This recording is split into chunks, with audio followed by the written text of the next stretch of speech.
Hello and welcome to Integrated Backyard Homesteading. We are on our way to designing interconnected food production systems, energy independence, and community resilience on your journey to self-reliance. I'm Lydia Silva and I will be your facilitator for the course. We farm a 2-acre homestead at the site of an old gospel church in southeastern Massachusetts.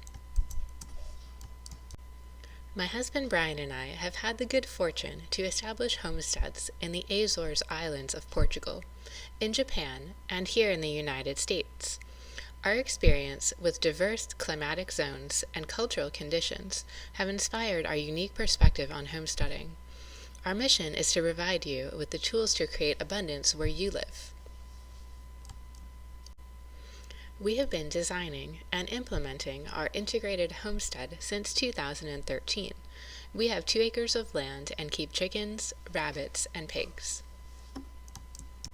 This course is right for you if you would like to learn how to design an integrated, low-maintenance, abundant homestead. You will learn how to assess your property to create a homestead design using ecological design principles and permaculture techniques.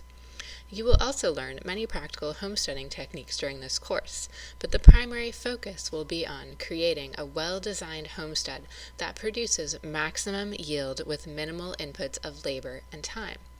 It's very important to note that everyone taking this course must have access to a homestead site, either your own site or a friend's or neighbor's site that you can use for design purposes.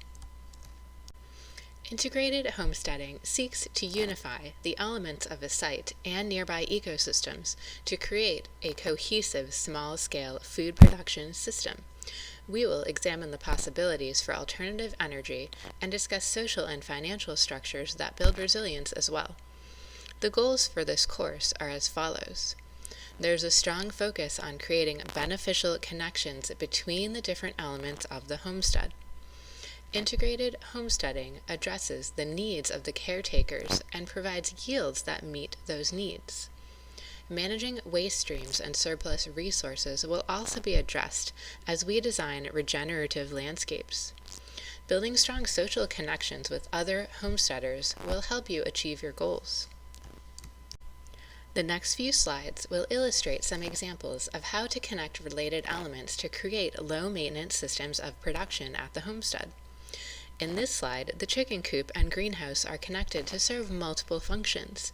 The chickens generate body heat, which will raise the ambient temperature of the structure and keep the greenhouse warmer in winter. There is a rain barrel attached to the chicken coop roof in order to provide drinking water for the chickens. On either side of the structure is a section dedicated to chicken forage, grains and vegetables that chickens enjoy eating. The orchard is fenced off, but after a windfall of fruit, the chickens can be allowed to access the orchard to clean up fallen fruit and add their nitrogen-rich manure to the orchard soil. This hedge is an example of a plant polyculture or mix of different species. Each layer of this planting serves multiple purposes. In the top layer, you'll see the hedge used as a living fence to contain cattle or small livestock. This hedge is also a fodder crop that the animals can graze. In the middle layer, you'll see grapevines growing on the hedge with some support from posts. Grapes provide an edible fruit as well as edible leaves. The grape flowers are also a nectary plant for insects. In the lower layer, a mixed planting of potatoes and fava beans can be seen.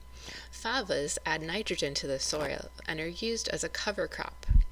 Cover crops are crops that are specifically grown to improve the soil and are usually cut to the ground before flowering. This produces nitrogen-rich organic matter above the ground as mulch, and nutrients are released below the ground as the roots decompose. Potatoes in the lowest layer act as a living mulch that suppresses weeds. The edible hedge is a way of connecting the needs of a livestock, food production, and the strategic use of vertical space for layering crops. This duck house was built over a tilapia pond where the duck manure provides extra nutrients to the aquatic system. The high nutrient content of the water allows phytoplankton and algae to grow and become a food source for the tilapia fish. The tilapia are then harvested as a renewable food source. The pond also provides a rich habitat for biodiversity, creates a microclimate with reflected light and heat which benefits nearby plants. By connecting the waste products of the ducks with the needs of the phytoplankton, algae, and tilapia, this system is able to produce high yields of protein with very few inputs. The next few slides offer examples of meeting your needs and producing diverse yields on the homestead. This course will help you to determine exactly the type of crops and amount you will need to grow to meet the needs of your family, as well as assess potential livestock animals to see how well they might fit into your lifestyle. You might be wondering, how much of each crop should I grow? What should I plant to store for winter? And how do I know what to plant to meet the needs of my family? We will design a system that answers all of these questions for you. We'll incorporate perennial polycultures of multi-purpose plants into our homestead designs by using fruit trees, nut trees, berries, perennial vegetables, and herbs. Perennial plants are plants that live for 2 or more years. A polyculture is a planting of 2 or more species growing in one area. Perennial polycultures are more resilient than annual crops. They yield over a long time period, and they are lower maintenance because they do not need to be planted and tended to every year. The Asian pear, red currant, and alpine strawberry that you can see on the slide above form a polyculture of diverse yields while occupying different niches. The Asian pear requires full sun. The red currants produce well in the partly shaded understory of the pear tree. The alpine strawberries form a ground cover to control weeds while also providing a yield of fruit. Wick gardens are an ingenious way to grow plants without soil. They consist of shallow beds lined with carpet. Compost tea is poured into buckets and seeps slowly through the carpet to the plant roots. The compost tea is made by mixing compost with water and using an air pump to aerate the mixture and encourage populations of beneficial microorganisms. Wick gardens can be mulched with a variety of found materials, including corn cobs, pine cones, or even aluminum cans. Wick gardens are a great way to obtain a yield even in an area which would not be traditionally recognized as a garden space. In this slide, you see a Three Sisters garden. The Native Americans planted Three Sisters gardens of corn, beans, and squash. The corn served as a support for the vining beans to grow upwards. The beans fix nitrogen in the soil, which increases the fertility for the corn.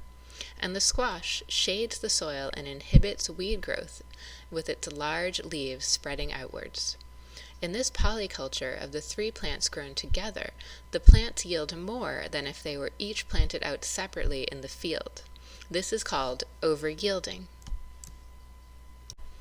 For our next goal, using surplus resources, we'll discuss chop and drop mulching. One of the first things I tend to determine at a site is what types of local resources are available in quantity that I can use to build soil fertility. Perennial plants are often left in place around new plantings of fruit trees in order to provide a source of mulch. The plants are left to grow until just before flowering, and then they are cut back to the ground to provide organic matter around the fruit tree. The roots also die back underground, providing additional organic matter to the soil. It is important that these mulch plants are kept at least 3 feet away from the fruit tree to reduce root competition. This chop and drop mulching works best with vigorous, fast-growing plants such as comfreys. Another example of using surplus resources is the biogas digester. This biogas digester combines manure with water in a closed plastic barrel. Microorganisms break down the manure into methane gas, which then can be used as a cooking fuel. The tire tube inflates with the methane gas to let you know when you have a full tank available. The next few slides will illustrate the major concepts for the course. Let's get started. In the first module, you will begin the permaculture design process and apply what you learn to create a base map of your homestead site. You will apply design principles and gain a new understanding of the patterns and processes that are at play at your site. This module will set the stage for developing a literacy of the landscape as we progress through the course. In Module 2, you will begin your site analysis with evaluating water at your homestead. You will study your local watershed, then move on to assess the landform and water management techniques that will be suitable for your site.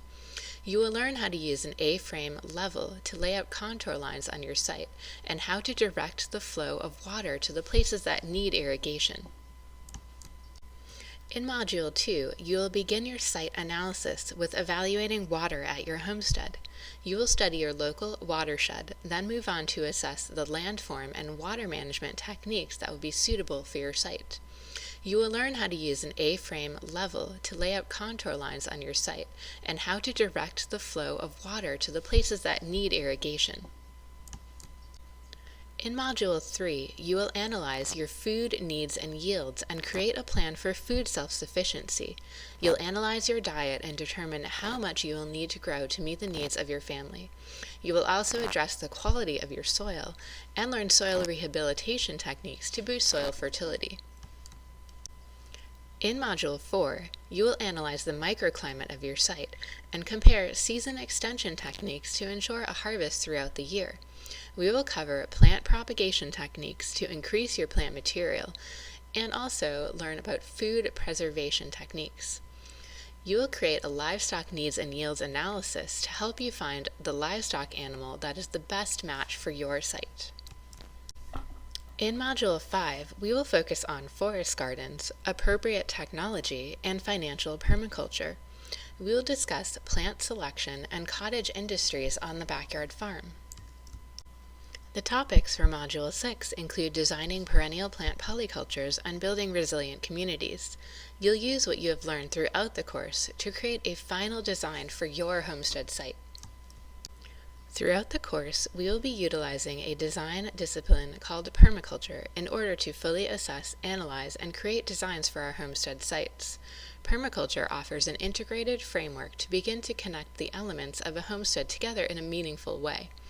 Permaculture design offers a number of design techniques and principles, and during the course you will become familiar with both the design process as well as the various design strategies that you can use at your homestead site.